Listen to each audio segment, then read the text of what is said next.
As most basketball fans already know, Tracy McGrady was simply one of the most talented players to ever play the game. As Kobe Bryant once described him, he was a player who had all the skills and athleticism, but in a 6'9" frame.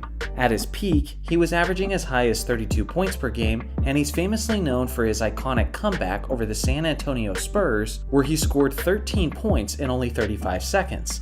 As talented as McGrady was, his potential reached even higher. But unfortunately, his chronic back injuries disrupted his career and stunted his progression, making him one of the greatest what-ifs of basketball history. With that being said, we still got to witness McGrady perform at an elite level for roughly 7 seasons straight, and within that window, many stories and legacy-defining moments took place that much of the basketball community have since forgotten.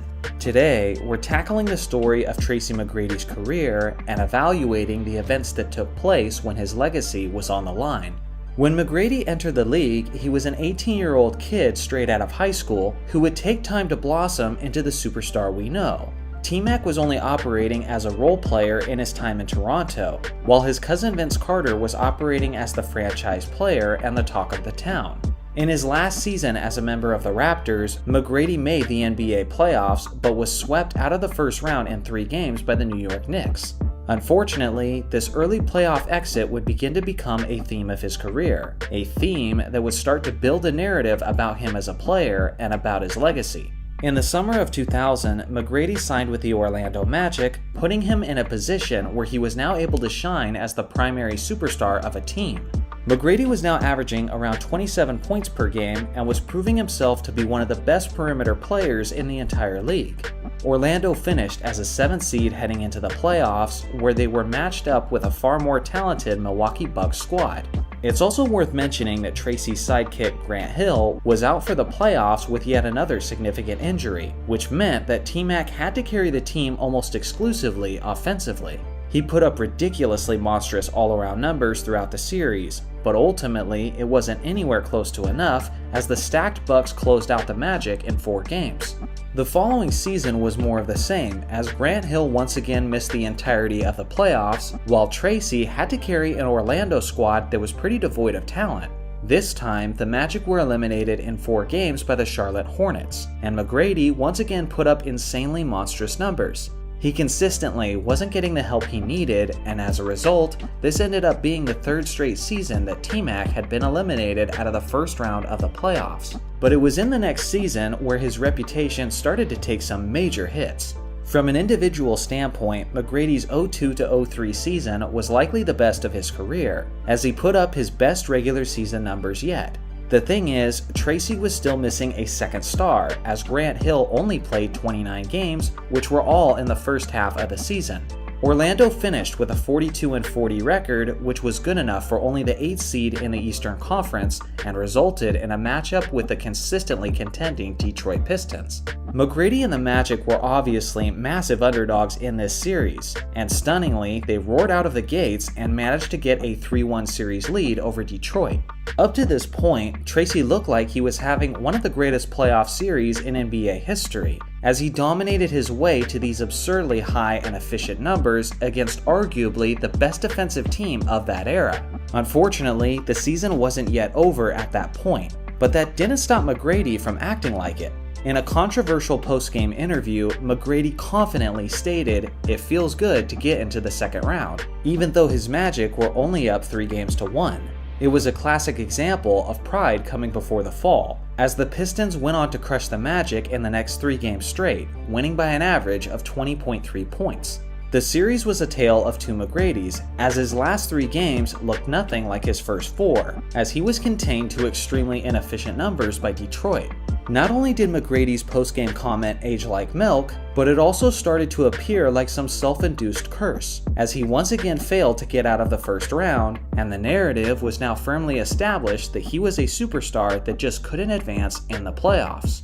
What's probably worse than getting eliminated in the first round is not making the playoffs at all, which is what happened in the 03-04 season, as Orlando finished with the worst record in the Eastern Conference, despite McGrady winning his 2nd straight scoring title. At this point, Orlando's management had finally accepted the fact that they were a franchise that needed a rebuild, and traded McGrady to the Houston Rockets. T-Mac expressed his excitement to play with the new star big man Yao Ming.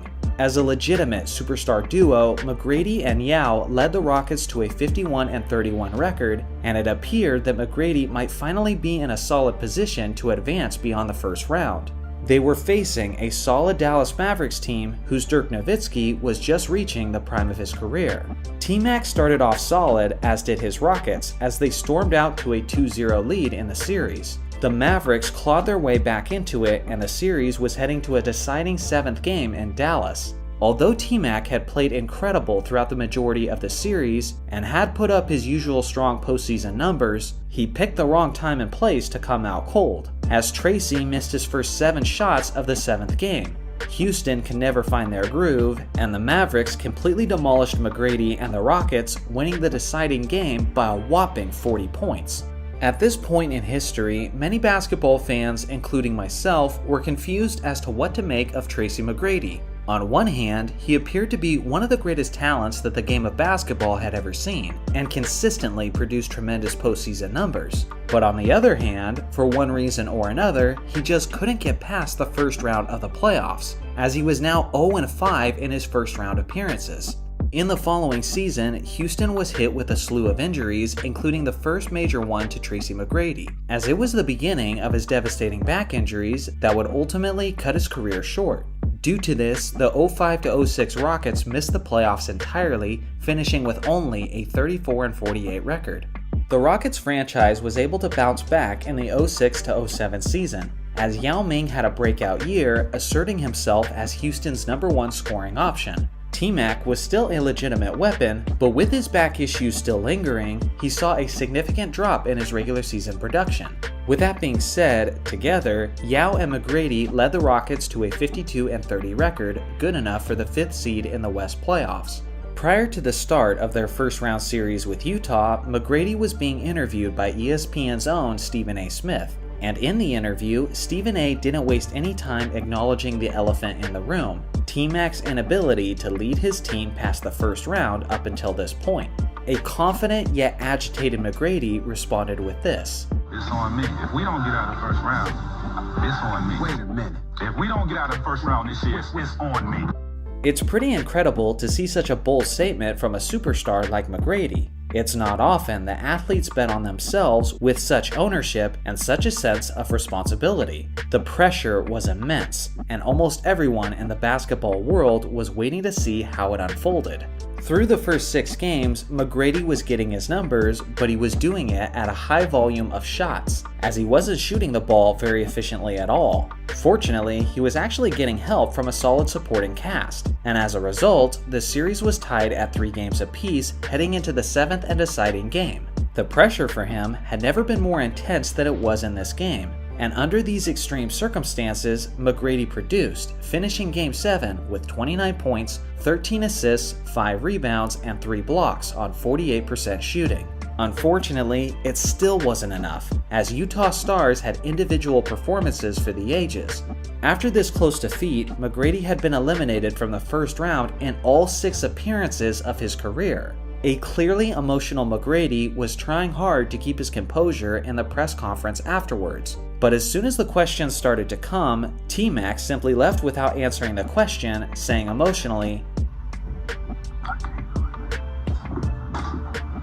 This was beyond devastating. Not only was it yet another first-round defeat, but McGrady's team had a 2-game series lead in 2003, 2005, and 2007, and went on to lose each and every series. The following year, Houston would get a rematch with the Utah Jazz in the first round of the playoffs. But tragically, Yao Ming's season was shut down 2 months before the playoffs began due to a stress fracture in his left foot.